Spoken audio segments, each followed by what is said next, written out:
নমস্কার সবাইকে শুভ ইংরেজি নববর্ষের আন্তরিক প্রীতি শুভেচ্ছা অভিনন্দন দিয়ে আজকের আমি ডক্টর উত্তম প্রামাণিক কনসালটেন্ট হোমিওপ্যাথ বিএজএমএস আপনাদেরকে একটা টিপস দেব কিভাবে মোটা মানে ওবেসিটি থেকে স্লিম হবেন, রোগা হবেন। এখন স্থূলতা যে আমরা যে মোটা হয়ে যাচ্ছি পরপর, সেখান থেকে রোগা কিভাবে হব, এটা একটা বড় সমস্যা। কারণ মোটা হলে আমাদের অনেক রকম রোগ হয়, যেমন সুগার, থাইরয়েড, হার্টের problem, heart attack, stroke, fatty লিভারটা বড় হয়ে যাওয়া ইত্যাদি বহু রকমের সমস্যা আপনারা হয় মোটা হয়ে গেলে। বিশেষ করে মোটা হয়ে গেলে একটুতেই কাজ করলে বুক ধড়ফড় করে, প্যালপিটেশন হতে থাকে, বুকের মধ্যে ব্যথা হতে থাকে। তো মোটাটা এখন একটা বর্তমান দিনে একটা খুবই সমস্যা। তো রোগা হতে গেলে ওষুধ ছাড়া কিভাবে আপনারা রোগা হবেন সে বিষয়ে আপনাদেরকে আমি আজকের বলবো।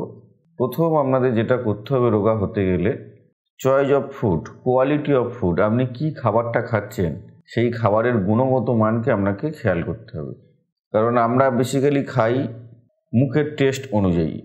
টেস্ট হয়েছে ভালো, আমরা বেশি করে খেয়ে ফেললাম, কিন্তু নিয়ম হলো খাদ্য আমরা খাই এই কারণে শরীরের মধ্যে শক্তি সঞ্চয় হবে, শক্তি পাওয়া যাবে খাদ্যের মধ্যে দিয়ে আমরা শক্তি পাই। সেই শক্তির দ্বারা আমরা কথা বলতে পারি, হাঁটাচলা করতে পারি, সমস্ত ডেলি অ্যাক্টিভিটি কাজকর্মগুলো করতে পারি।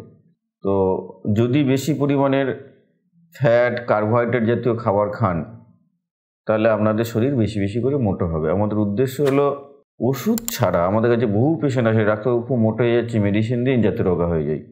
কিন্তু মোটা হয়ে যাচ্ছেন, রোগা হবেন, এর মধ্যে সবথেকে বড় বিষয়, যদি আপনি চান যে আমি রোগা হব তাহলে অবশ্যই আপনি রোগা হতে পারবেন। কিছু টিপস রয়েছে। সেটার প্রথম কথা হলো, খুব ভালো করে মনে রাখবেন আপনারা কি কি খাবার আপনারা কম খাবেন। তার মধ্যে হলো ভাত হলো কার্বোহাইড্রেট খুব অল্প খাবেন, দিনে একবারই খাবেন দুপুরে।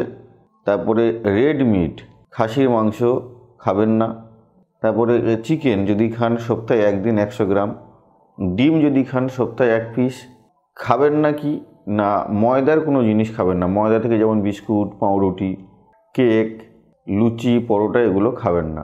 চিনি জাতীয় কোনো খাবার খাবেন না। মিষ্টি জাতীয় খাবার খাবেন না, মিষ্টি খেলে বেশি করে মোটা হয়ে যাবেন। আর যেটা খাবেন সেটা হলো আপনারা শসা বেশি বেশি করে খাবেন, গ্রিন ভেজিটেবল খাবেন বেশি করে, ফ্রুটস খাবেন, কলা খাবেন, বেদানা খাবেন, কাজু খাবেন, আপনারা যে কোনো ধরনের সবজি খেতে পারেন, ফল যে কোনো ফলই খেতে পারেন। সকালবেলা উঠেই প্রথমেই ফল খান, কাঁচা ছোলা খান। তার ফলে ধীরে ধীরে আপনাদের ওজন কমতে থাকবে। 15 মিনিট এক্সারসাইজ রেগুলার করবেন।